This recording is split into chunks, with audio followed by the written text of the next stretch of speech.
Bismillahirrahmanirrahim. Assalamualaikum warahmatullahi wabarakatuh. Perkenalkan, saya Yuniarsi MPD, Guru Pendidikan Agama Islam di SMA Plus Baru Ulum, Kecamatan Sungaliat, Kabupaten Bangka, Provinsi Kepulauan Bangka Belitung. Sekaligus mahasiswa PPG Darjat dan 1 tahun 2024 di LPTK UIN Syarif Hidayatullah Jakarta dengan nomor induk mahasiswa 1901 024 000 480. Pada hari ini, Kamis 17 Oktober 2024, saya akan melaksanakan praktik pembelajaran untuk uji kinerja dengan tema Peradaban Islam pada Masa Modern pada kelas 11. Selamat menyaksikan.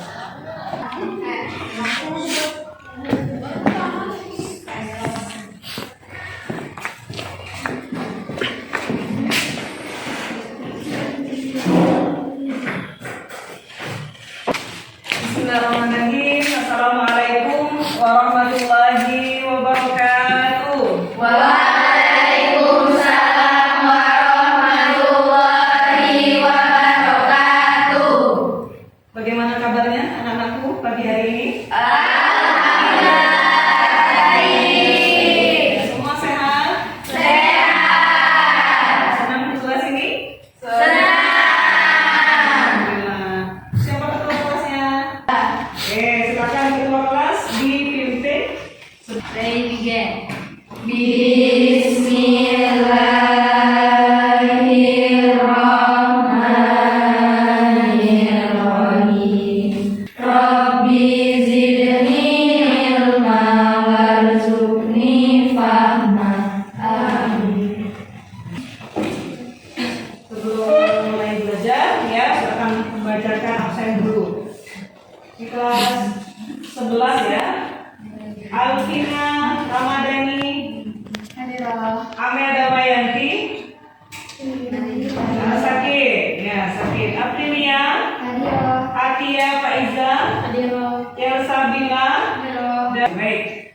Anak-anakku semua, kita doakan semoga teman kita yang hari ini sakit, semoga Allah angkat penyakitnya dan diberi Allah kesembuhan. Amin.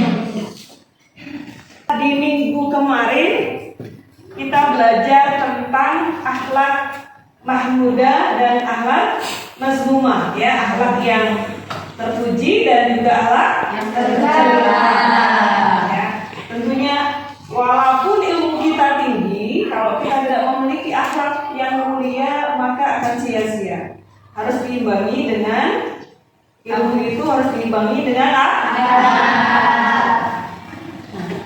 Saat ini seolah kita akan belajar tentang sejarah peradaban Islam. Yang bagian penting nggak kita belajar tentang sejarah? Penting. Kenapa penting? Supaya hal yang berlalu itu tidak terulang lagi. Yang lain boleh? Terima kasih. Tasya, yang lain? Apa untuknya kita belajar sejarah? Oke, apa untuknya? Menjadikan masa lalu sebagai pelajaran. Menjadikan masa lalu sebagai Pelajaran. Pada tema kali ini, insya Allah kita akan belajar tentang peradaban Islam pada masa modern. Kita akan mengkaji yaitu 3 tokoh, ya, 3 tokoh, baik tokoh di dunia dan tokoh di Indonesia. Siapakah? Yaitu pertama adalah Muhammad Abduh yang lahir pada tahun 1849 sampai 1905. Ya, kemudian ada Dari Haji lahir pada tahun 1898 sampai 1903, dan Kiai Haji Hasyim Asy'ari lahir pada tahun 1871 sampai 1947. Siapa yang kenal dengan Muhammad Abduh? Kenal dengan namanya? Siapa yang kenal dengan Kiai Haji Ahmad Dahlan? Siapa Kiai Haji Ahmad Dahlan? Siapa Kiai Haji Hasyim Asy'ari?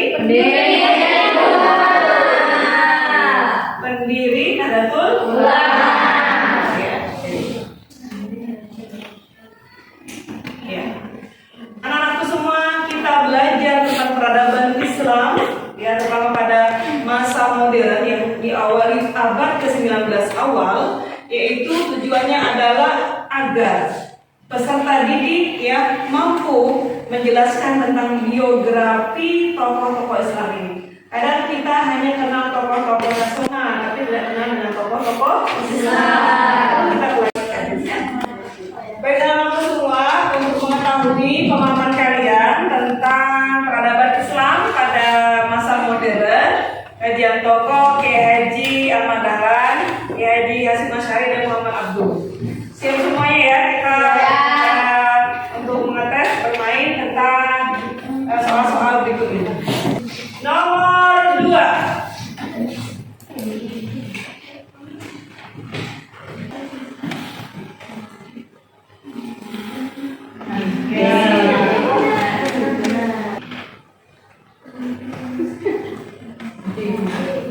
Jawab sendiri.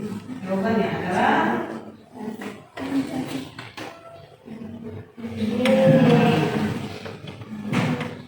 siapa yang betul semua?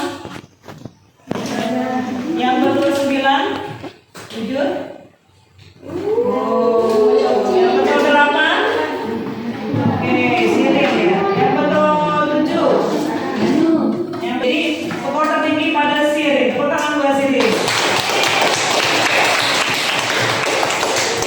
Nah, coba lihat. Ini adalah gambar dari siapa? Muhammad Abduh. Nah, Muhammad Abduh itu adalah ulama besar. Beliau lahir di Mesir ya pada tahun 1849 sampai 1905 ya. Beliau adalah salah satu tokoh reformasi dalam pemahaman agama. Karena di Mesir itu berkembang tokoh-tokoh ulama yang ingin mengadakan pembaruan dalam Islam, artinya tidak melupakan ajaran Islam yang asli. Artinya mereka ingin melakukan perubahan, ya, pembaruan Islam, ya. Tokohnya diantaranya adalah Rashid Ridho dan termasuk Muhammad Abduh, ya. Nah, untuk reformasi khususnya pemahaman agama dan juga berkembang di bidang pendidikan sosial ya pada abad ke-19 dengan merintis gerakan modernisme Islam. Ya, apa ide pokok pemikiran Muhammad Abduh? Ya, jadi karena Mesir adalah salah satu negara yang berada di mana? Di Afrika Utara. Itu pertemuan antara jalur Asia dan jalur Afrika, sehingga Mesir termasuk satu negara yang memiliki peradaban yang tertua dan tinggi di dunia. Ya, maka ada salah satu universitas yang terkenal di Mesir, apa namanya? Universitas Al-Azhar. Nah, sekarang apa ide pokok pemikiran Muhammad Abduh? Nah, kita tahu nih anak-anak semua ya. Ini Muhammad Abduh, beliau memiliki pemikiran atau modernisme dalam beragama, yaitu pertama yaitu pembaruan pemikiran Islam, ya, yang mungkin sebelumnya ya pemikiran-pemikiran ulama-ulama Salafi berkembang, tapi beliau pada abad ke-19 awal beliau mengembangkan itu, ya. Artinya adalah mendorong pembaruan pemikiran Islam dengan menekankan perlunya kembali kepada ajaran Islam yang asli, yaitu Al-Quran dan hadis dan sunnah, merujuk kepada Quran dan hadis sebagai sumber hukum Islam. Ya, kemudian rasionalisme dalam Islam. Rasionalisme, rasio artinya apa? Akal, menggunakan akal. Kita diberikan oleh Allah akal yang sempurna dibandingkan makhluk lain. Akal kita digunakan untuk apa? Berpikir, untuk membedakan mana yang hak, mana yang baik. Nah, Islam adalah agama yang sejalan dengan akal, betul? Betul. Setiap apa yang Allah larang, ya, dalam Al-Quran dan kitab suci ada kebaikannya untuk manusia. Ya, apa awal misalnya Allah melarang minuman keras, khamar, ya, lakmul maisir, berjudi, itu mesti ada dampak negatif pada kita, betul? Betul. Allah melarang babi, mesti dalam babi itu ada unsur-unsur yang berbahaya bagi tubuh kita. Nah, setiap apa yang dilarang oleh Allah Subhanahu wa taala mesti ada kebaikannya untuk diri kita. Ya, nah, kemudian umat Islam menggunakan akal dalam memahami ajaran agama serta menghadapi kemajuan zaman. Artinya, kita tetap menggunakan Al-Quran dan Sunnah atau hadis sebagai sumber hukum yang utama, tapi dikembangkan melalui akal kita. Ya, nah kemudian yaitu salah satu ide pokok pemikiran Muhammad Abduh adalah pendidikan modern. Ya, yang mungkin saat ini kita rasakan pendidikan modern. Ya, kurikulum tradisional di sekolah-sekolah Islam atau madrasah diperbarui. Ya, tidak hanya belajar kitab-kitab saja, belajar ilmu falak misalnya, atau ilmu fikih saja, atau misalnya ilmu faraid saja, ya, tapi juga dikembangkan dengan ilmu hayat, ilmu bumi, ya, ilmu teknologi dan sebagainya, ya, dimasukkan dengan ilmu pengetahuan modern seperti sains, teknologi, matematika dan lain sebagainya.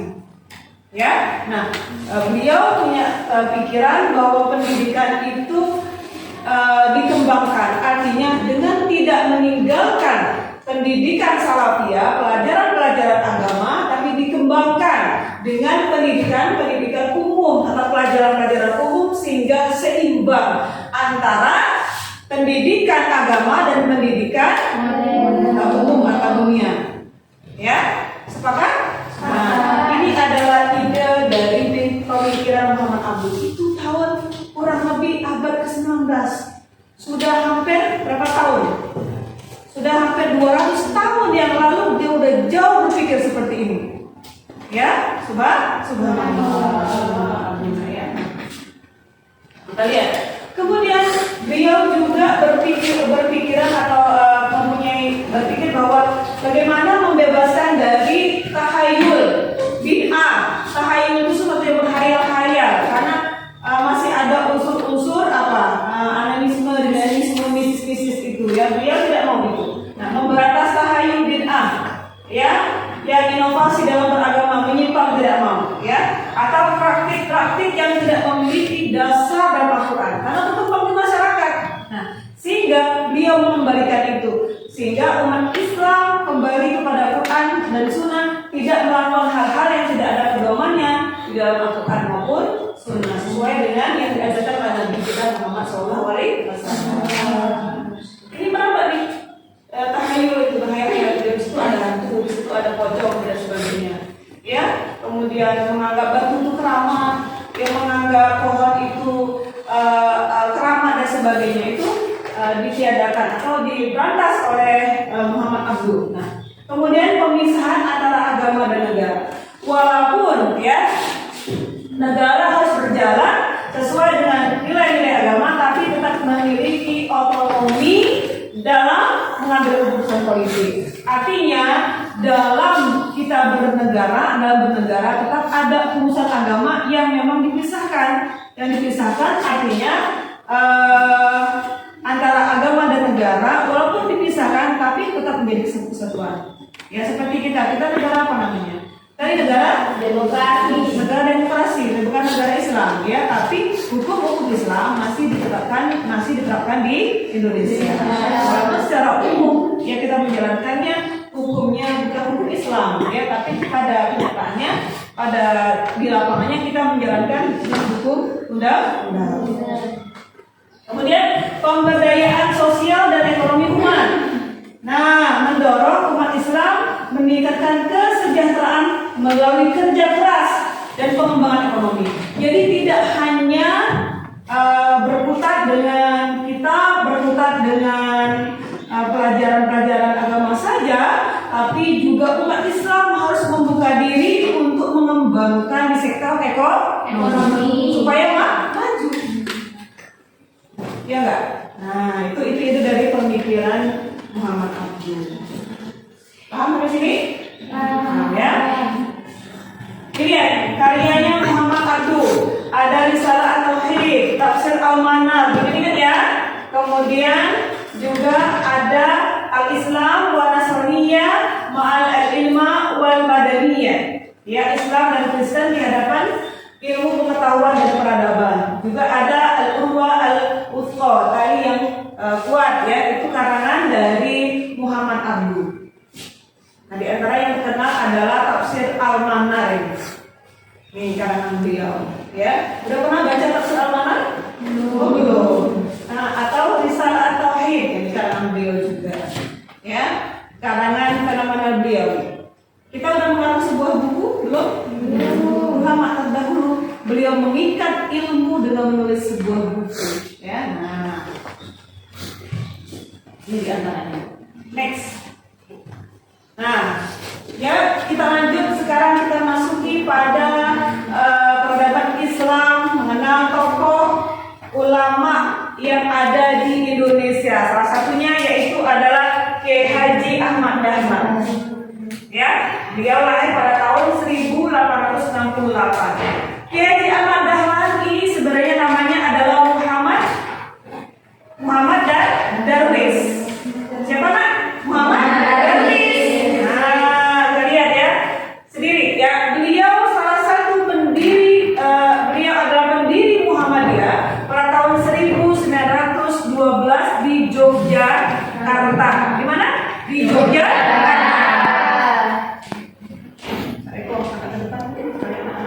Oh iya. Ya, di Yogyakarta. Nah, mulanya Kiai Haji Ahmad Dahlan ini membangun atau membuat madrasah ibtidaiyah diniyah Islamiyah awalnya. Ya, pada tahun 1911 sebelum dia mendirikan Muhammadiyah. Ya, nah kemudian beliau pada usia 15 tahun beliau itu ke Mekah untuk melaksanakan ibadah haji. Ya, jadi 5 tahun beliau menetap di Mekah untuk belajar ilmu agama. Kembali ke Indonesia, ke Yogyakarta, dia tinggal di daerah Kampung Yogyakarta, kemudian mengembangkan ilmunya. Terus kemudian, ya pada tahun 1902 beliau ke Mekah lagi untuk berhaji kedua kalinya. Nah, disitulah beliau bertemu dengan salah satu guru, yaitu gurunya adalah Kiai Haji Ahmad Khatib Al-Minangkabawi, ya, dan itu juga termasuk guru Kiai Haji Hasyim Asy'ari. Jadi dia belajar dengan guru yang sama. Dan Kiai Haji Ahmad Dahlan ini dipengaruhi oleh pemikiran Rashid bin Doal dan Muhammad Abduh, sehingga pemikiran beliau yaitu bersifat modern. Nah, karena ketemu sama gurunya di sana, dia belajar tentang agama di Mekah. Nah, sepulang dari Mekah beliau mengganti namanya dengan namanya Ahmad Dahlan. Namanya Dahlan. Nah, dan Ahmad Dahlan ini punya seorang istri, salah istrinya adalah namanya Nyai Walidah. Nyai Walidah inilah yang mendirikan organisasi perempuan Muhammadiyah yang namanya Aisyah. Ya, Aisyah itu adalah didirikan oleh Nyai Walidah, istrinya Ahmad Dahlan. Selama suami istri kolaborasi dalam hal organisasi Muslim ya Islam terbesar di Indonesia salah satunya. Ya, berfokus pada apa nak? Ya, pada pendidikan, pada kesehatan dan juga bidang sosial. Dia bukan termasuk organisasi politik, tapi termasuk ormas, organisasi masyarakat. Ya. Nah, oke, next. Apa ide pokok pemikiran Kiai Haji Ahmad Dahlan? Ya, tidak jauh beda dengan ide pokok pemikiran Muhammad Abduh. Ini tujuannya adalah pertama yaitu pembaruan pendidikan Islam. Sama ya. Nah, pentingnya mengintegrasi antara ilmu agama dan ilmu pengetahuan modern. Yang kedua juga pemberdayaan sosial dan kesejahteraan umat, agar umat Islam itu tidak hanya berkutat dengan ilmu agama, tapi juga mengembangkan kemudian usaha, memurnikan ajaran Islam dan bid'ah, dan pentingnya ijtihad. Apa nih ijtihad? Ijtihad mengambil keputusan dalam hal agama. Ijtihad, ya. Nah, yang tidak memiliki baik next nih ya, ide pokok pemikiran Kiai Haji Ahmad Dahlan. Dengar nak? Berikutnya. Sekarang kita lihat apa dampak dari pemikiran Kiai Haji Ahmad Dahlan ini, nah. Ya. Muhammadiyah yang beliau dirikan sampai sekarang usianya sudah 1 abad lebih. Ya, kalau berdiri tahun 1912 berarti usianya sudah 112 tahun yang lalu. Tapi buah dampak pemikirannya adalah sekarang Muhammadiyah memiliki 5.000 sekolah dari TK sampai perguruan tinggi negeri, perguruan tinggi, maaf. Dari TK sampai ke perguruan tinggi kurang lebih 5.000 sekolah, ya.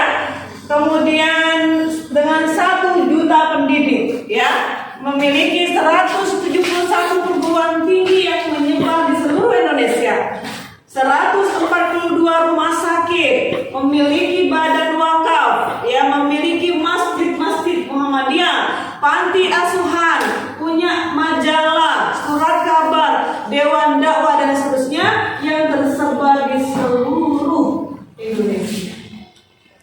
Betapa besar perjuangannya dan hasilnya hingga saat ini.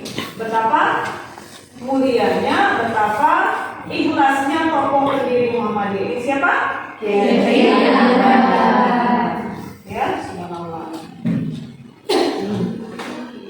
Next. Kita lanjut, paham sampai sini? Paham ya? Nah, kemudian Kiai Haji Hasyim Asy'ari, yaitu beliau lahir di Jombang ya pada tahun 1871. Masih duluan Kiai Haji Ahmad Dahlan ya, baru Kiai Haji Hasyim Asy'ari. Nah, beliau mendirikan Nahdlatul Ulama pada tahun 1926.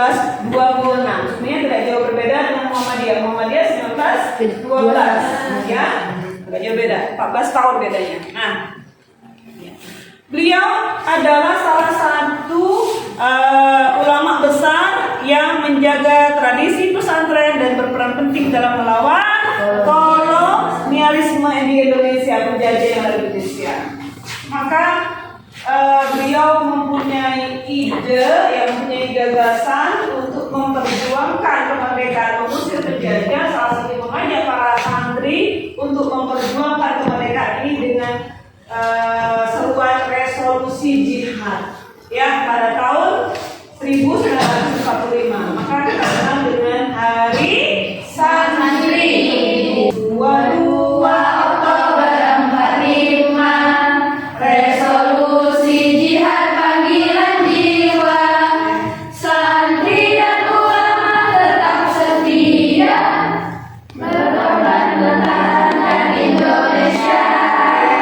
Baik ya, ini tokohnya ini adalah Kiai Haji Hasyim Asy'ari. Beliau lahir di Jombang dan beliau setelah menimba ilmu di Mekah, belajar di Mekah, pulang ke Indonesia, pulang ke Jawa Timur ya. Beliau mendirikan pesantren. Ada yang tahu pesantren apa? Pesantren Tebu Ireng. Iya, pesantren Tebu Ireng yang ada di Jombang. Santrinya puluhan ribu. Bukan hanya 1.000, 2.000, puluhan ribu ya. Nah, karena keikhlasan kiainya mendirikan itu. Nah, baik. Apa ide pokok pemikiran Kiai Haji Hasyim Asy'ari, yaitu penguatan pendidikan pesantren ya. Nah, beliau menanamkan bahwa pentingnya pendidikan berbasis pesantren untuk memperdalam pemahaman agama Islam, khususnya ilmu fikih, ya, ilmu tasawuf dan sebagainya. Kemudian pentingnya mempertahankan tradisi Islam Nusantara. Beliau merangkul para tradisi-tradisi budaya lokal yang berjalan beriringan dengan ajaran Islam, tidak menyimpang pada ajaran Islam. Nah, kemudian perjuangan melawan kolonialisme ya dengan seruan resolusi jihad yang dikeluarkan RU pada tahun 1945. Kemudian juga mengajarkan tasawuf dan akhlak. Nah, ini ide dari Kiai Haji Hasyim Asy'ari. Nah, ini yang beliau karang. Di antaranya adalah Risalah Ahlus Sunnah wal Jamaah. Kitab Qanun Asasi Undang-Undang. Ya. Nah, kasusnya.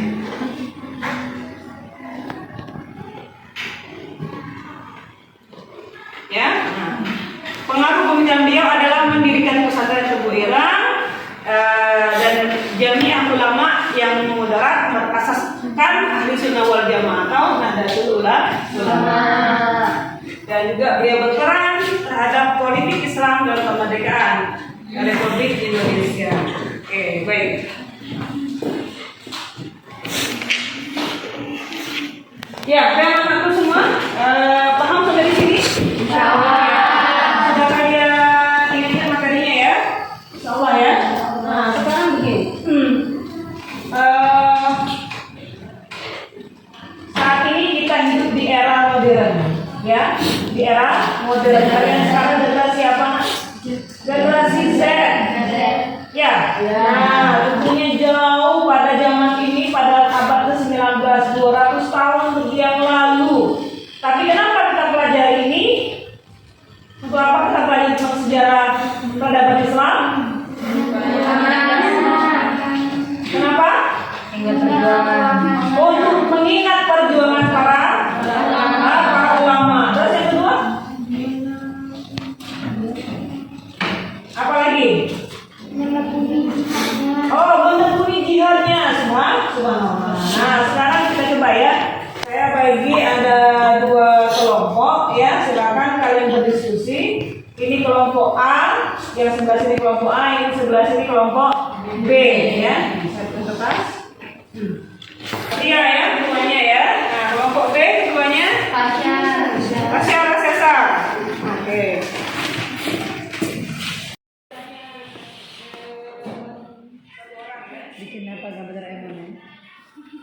Assalamualaikum warahmatullahi wabarakatuh. Waalaikumsalam warahmatullahi wabarakatuh. Baiklah, terima kasih untuk Shirley yang telah memberikan saya waktu untuk mempresentasikan hasil diskusi kami mengenai semangat juang Kiai Haji Hasyim Asy'ari yang diintegrasikan atau dikoneksikan dengan semangat juang pemuda saat ini untuk mengisi kemerdekaan. Seperti yang kita ketahui, Indonesia adalah negara demokrasi yang sebelumnya dijajah oleh Belanda. Pastinya sebelum merdeka kita mengalami sebelum merdeka kita harus berjuang dulu untuk mencapai suatu kemerdekaan itu. Nah, ada pun tokoh-tokohnya, salah satunya adalah tokoh Islam Kiai Haji Hasyim Asy'ari. Beliau memiliki semangat juang yang sangat tinggi dan patut ditekuni oleh muda-mudi saat ini. Karena yang kita ketahui adalah muda-mudi saat ini memiliki tingkat kepekaan dan kesadaran yang rendah terhadap kondisi negara yang kian meruncing dan memburuk. Perjuangan beliau dapat dijadikan pelajaran bagi para muda-mudi masa kini. Kiai Haji Hasyim Asy'ari berjuang mengangkat bangku runcing demi kemerdekaan bangsa. Bagaimana kita meneladani beliau di kondisi negara yang sudah merdeka ini? Jika dahulu Kiai Haji Hasyim Asy'ari ini mengacung runcing dengan para santri-santrinya dan para pelajar-pelajar yang lain untuk mengusir para koloni-koloni Belanda, maka saat ini kita bisa mengacung pena kita untuk menciptakan inovasi-inovasi baru atau pemikiran-pemikiran baru tentang kemerdekaan Indonesia atau kondisi negara kita saat ini. Teman-teman sekalian, apakah ada hal yang ingin dipertanyakan?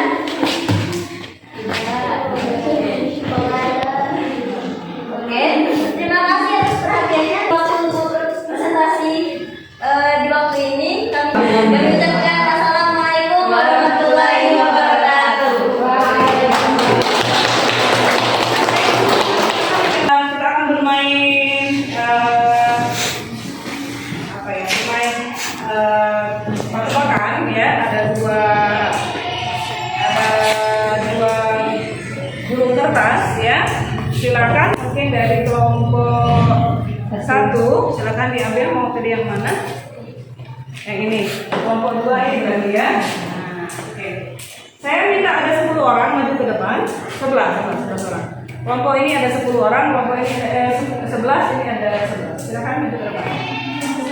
Nah, oke, silakan dikasih kertasnya kepada kelompok 2. Nah, kita akan bermain. Kita buka. Permainan apakah itu? Oke, yang ini siap-siap ya, dan baru. Mulai dari sekarang. Kayaknya hadiah adalah berdiri. Uang apa dia? Betul? Betul. Oke, kita kasih nilai. Sebuah organisasi Islam yang didirikan pada tahun 1912. Betul? Oke. Di Ya, pemenangnya adalah kelompok B.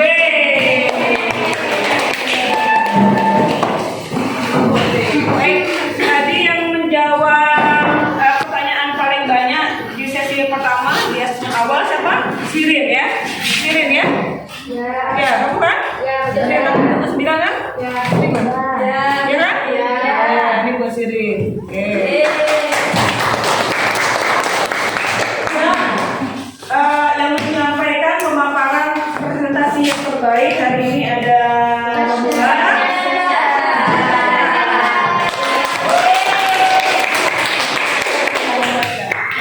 jawab ya untuk kita jawab sama-sama. Ini ada soal esai untuk kalian jawab.